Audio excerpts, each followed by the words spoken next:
China, the country responsible for huge technological advances, and yet it still can't seem to get pandas to fuck. China is a gigantic and consequential country where roughly 1 out of every 5 people on Earth live. It is also the place that Trump has been ranting about for years. China is killing us. What China's doing to us is horrible. China cheats. They devalue their currency. We can't continue to allow China to rape our country, and that's what they're doing. OK, so even in the context of a metaphor, the word rape is pretty jarring. As verbs go, it's not exactly bandied about. It's like if Trump said Congress is really toe-fucking me on this border wall. The underlying point is clear, why he chose to express it that way is not. And yet, for all that Trump talks about China, it seems that he's very much in the process of learning about it. Just watch what happened when microphones picked up this exchange with China's president during a state visit back in November. China, 5,000 years it goes back, right? Seems to be 5,000 years, right? 5,000 at least. And I guess the oldest culture, they say, is Egypt at 8,000. 8,000, right? Now, if you're worried that Trump actually learned something there, rest assured, the only thing he took away from that conversation was that Egypt is older and therefore less fuckable than China. OK, great. Note to self, don't fuck Egypt, too old. But the truth here is, a lot of us are probably underinformed about China, and that's something that its leaders have historically been absolutely fine with. Deng Xiaoping famously had a lay-low international strategy, summed up by the saying, hide your strength and bide your time. But in recent years, there has been a significant shift regarding that, because when China's current leader, Xi Jinping, assumed the highest office in the land, he said this. China needs to learn more about the world. The world also needs to learn more about China. You know what? He's right. We probably should talk more about China. We should probably have talked more about it on this show, especially considering we've done roughly 4,000 different stories on New Zealand and multiple pieces on a testicle receptacle from the 2005 Russell Crowe film Cinderella Man. So tonight, let's talk about China, and let's put America aside for most of this piece and talk instead about China on its own terms, because it's been going through seismic social, economic and political changes which have happened head-spinningly quickly, and many of them centre on its leader, Xi Jinping, who just recently tightened his grip on power. The most dramatic political change in China in decades, a vote to scrap term limits for China's president. The move clears the way for Xi Jinping to stay in power indefinitely and possibly for life. Of nearly 3,000 ballots, only 2 voted against the unprecedented move. 3,000 to 2, which means after that vote, there were 2 members of Chinese parliament thinking, whoopsie, I really thought that would go the other way. Maybe an edible arrangement will smooth things over with the man who's now emperor for life. And that followed on the heels of what was arguably an even bigger change, the fact that last October, Xi's political doctrine, known as Xi Jinping thought, was enshrined in the party's constitution. And that may not sound like much to you, but it's roughly the equivalent of Donald Trump making himself a founding father and including Donald Trump thought into the constitution, which would mean that historians in the future would have to pass the meaning of, while Bette Midler is an extremely unattractive woman, I refuse to say that because I always insist on being politically correct. And Xi's consolidation of power has been aided by the fact that, unlike many of his predecessors who've tended to be dull bureaucrats, he has gone out of his way to form a cult of personality about himself. For a time, state media called him Xi Dada or Uncle Xi, both of which are objectively weird names for an adult to call another adult, but fantastic names for a pair of hairless cats. Xi Dada, Uncle Xi, dinner's ready, you creepy weirdos. And Xi carefully presents a man-of-the-people image. His origin story is famous in China. Born into an elite family, his father fell from grace, and like many during Mao's Cultural Revolution, Xi was sent to work in a rural village, a place which has now become a tourist trap. The smartly dressed tour guide shows us where Xi slept. An old picture on the wall. We see a well he helped dig and a sewing shop he set up. Old farmers who knew Xi back then still roam about, the pseudo-mascots of this bizarre theme park. Yeah, that is a bizarre theme park. And I say that knowing full well that this country's most beloved theme park features vomit-inducing teacups and a massive pantsless sailor duck with no genitals. And Xi's branding isn't confined to tourist attractions. State media has also featured folksy moments like this video of him ordering pork buns at a Beijing restaurant. Now, that visit was huge news in China. And that can be hard to believe because our politicians eat junk food in front of us all the time. You can find photos of 12 of the last 12 presidents shoving ice cream into their faces. It's actually legitimately challenging to find a single photo of Obama where he is not about to inhale half a pint of vanilla. I didn't even remember that he'd been demolishing a waffle cone during the Bin Laden raid, but clearly I'd remembered it wrong. I was wrong. But the reasons for Xi's popularity go beyond marketing himself as a cuddly Xi dada that you can grab a pork bun with. Because for starters, he is riding an economic wave that long precedes him. Over the last 30 years, China's GDP growth has averaged nearly 10% a year, making it the fastest sustained expansion by a major economy in history, which has enabled more than 800 million people to lift themselves out of poverty. And many in China's growing middle class are pretty content with how things have been going. The tremendous public optimism is striking. Everyone is doing better than their parents did in their day. I think we'll be able to move to a bigger house within the next 5 years. And I expect my life to improve a lot. Whatever happens, I'm very optimistic about the future. Wow. A sense of optimism about the future. I've got to say, as a British person, I just find that utterly incomprehensible. If you look up optimism in the OED, and this is true, the definition simply reads, no. So for many in China, things are going undeniably well. But Xi has even greater ambitions, and I'd like to focus on two massive signature projects, one global and one domestic. First, there's his so-called Belt and Road Initiative, a plan which is absolutely gigantic in scope. Basically, it involves China spending $1 trillion on infrastructure projects in more than 60 countries. Things like ports, bridges and roads, with the idea that it could eventually span international land and sea routes and reshape global trade with China at its centre. To hear China tell it, it is the most ambitious infrastructure project in modern history. They've even produced an English-language propaganda video to tell the whole world about it. When traders open up, that's when the sharing starts. Resources changing hands and shipping automobiles. Ideas start to flow and friendships start to form. Then seems impossible. All becomes a normal. The future's coming now. The Belt and Road is how. OK, if I could just interrupt this irritating old Navy commercial hawking $1 trillion infrastructure plan. I know that you're probably thinking right now, if I have to listen to one more second of that, it's going to be stuck in my head all week. Well, just be thankful that you haven't heard the rap break. Until now. Culture exchange, we trade in our wealth. We connect with our hearts and strengthen our health. With our lines and our cables, diplomacy tables, we share in a world of prosperity. Oh! The future's coming now. OK, stop. I can't take it anymore either. They've basically made communist cars for kids. That is unforgivable. Now, it's too early to say whether the Belt and Road is going to be a success. But Xi's second bold project has already seen results, because he's undertaken a massive crackdown on political corruption, a long-standing grievance among Chinese citizens. It's led to the investigation and punishment of hundreds of thousands of government officials, some at the very top of the party. And this has been widely celebrated, with state media even producing a crackdown-themed computer game. The People's Daily, a Communist Party mouthpiece, released a computer game where users can give electric shocks to corrupt officials. Well, that's fun! What could possibly be sinister about being invited to electrocute prisoners in a government-issued game? That is the most entertaining way to package something disturbing since FDR's smash hit board game, Candyland. Just kidding, it's a Japanese-American internment camp.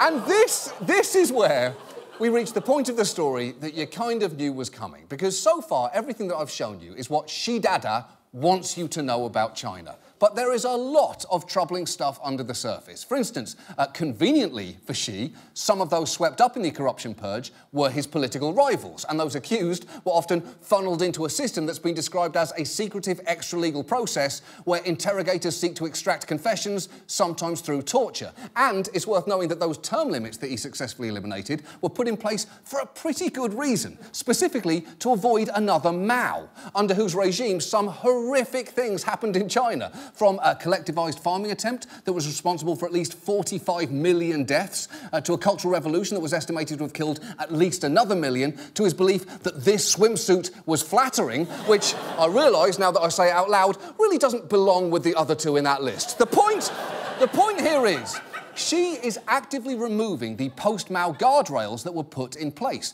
And while China has never exactly been known as a haven for free expression, he has clamped down noticeably on any form of dissent whatsoever.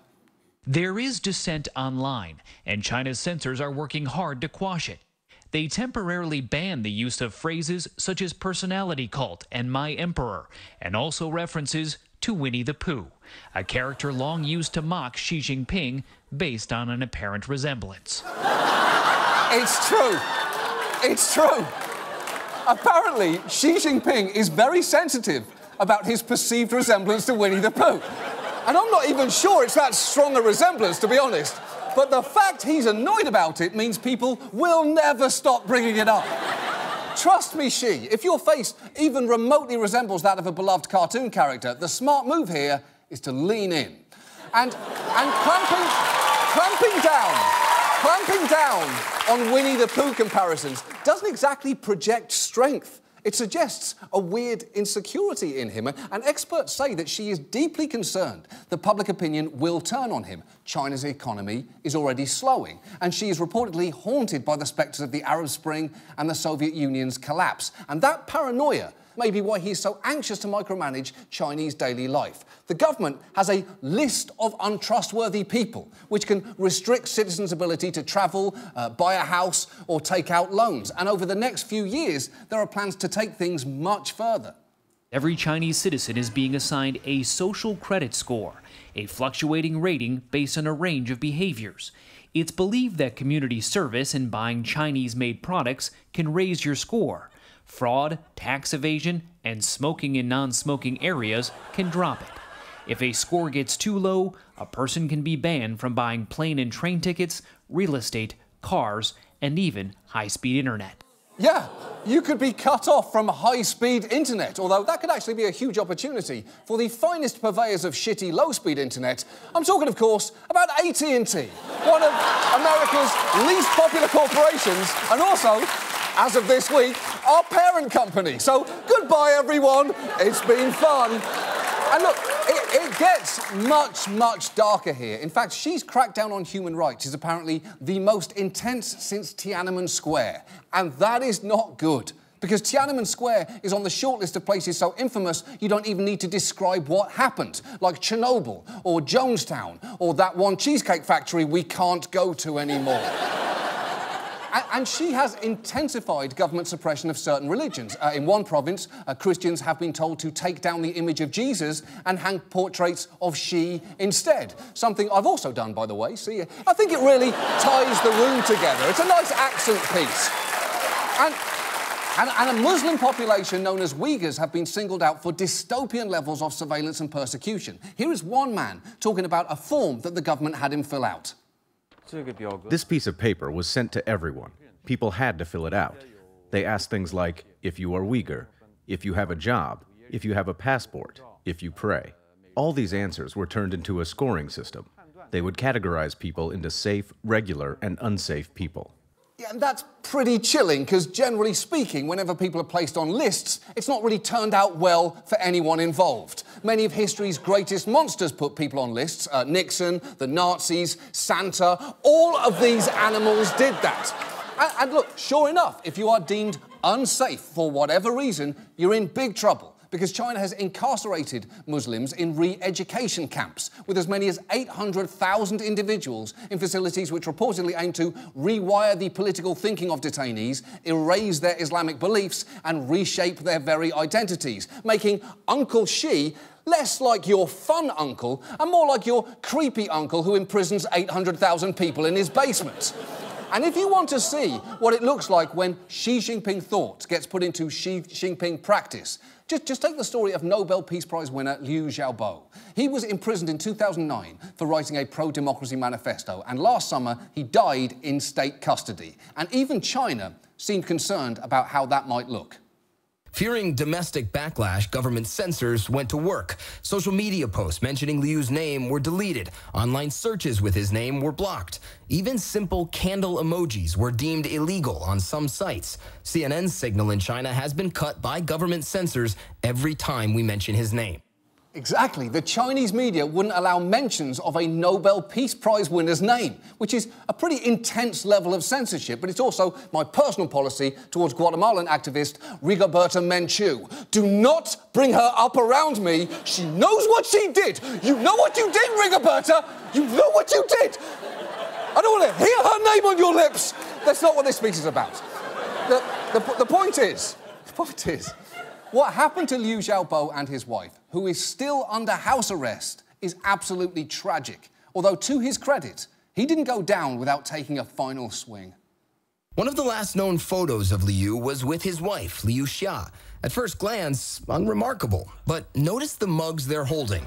Yep, that's Winnie the Pooh on there. Perhaps a final subtle act of defiance. Yeah, good for them. Good for them, because I think deep down, we all know when you need to really tell someone to go fuck themselves, why not do it with a mug? Right? But the whole point here is, under Xi Jinping, China is becoming more authoritarian just as it has major plans for expansion onto the world stage. So the era of hide and bide is over, and the era of do as we say may be dawning. Because China has significant economic leverage, and it has been using that to silence criticism, even when criticism is very much warranted. The European Union hardly squeaks about human rights anymore. Certainly the British don't. You don't get much on Tibet either, because whenever anyone raises any of these issues, China turns around and says, do you want to do business or not? Of course. Because China knows no matter how badly they behave, the world will still want to do business with them. They're like Facebook. Oh, I'm sorry, you don't like us mining your data and undercutting your democracy? What exactly are you fuckers going to do about it? Mail people printed out photos of your meals you ate? Call your friends and tell them happy birthday in out-loud words? I don't think so. Go fuck yourself. And here is where, having set America aside at the start, we should bring it back in, because it is arguably more important than ever that America be strategic and tactical about how to deal with China. Sadly, those qualities are not hallmarks of this guy, who couldn't play chess for longer than 29 seconds without screaming, "My horse eats your big lady," and pouring nacho cheese all over the board.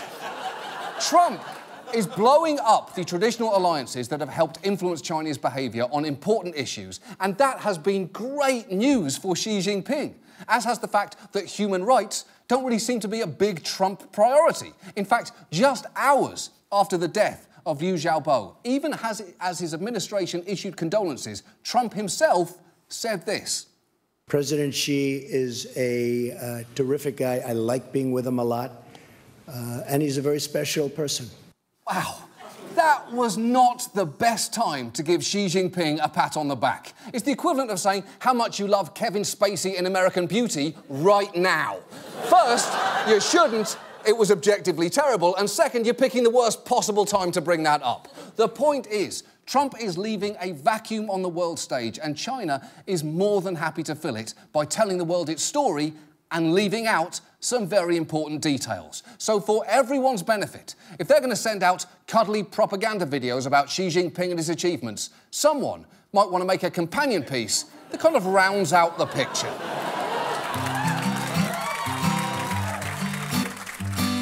China's expanding now. It's growing big and strong. Let's learn about it now in this annoying song. They have a president, some call him Uncle Xi, but he can fuck with you instead of democracy. This is the China Xi. Oh, doesn't want you to see. Oh, he'd rather steal from you.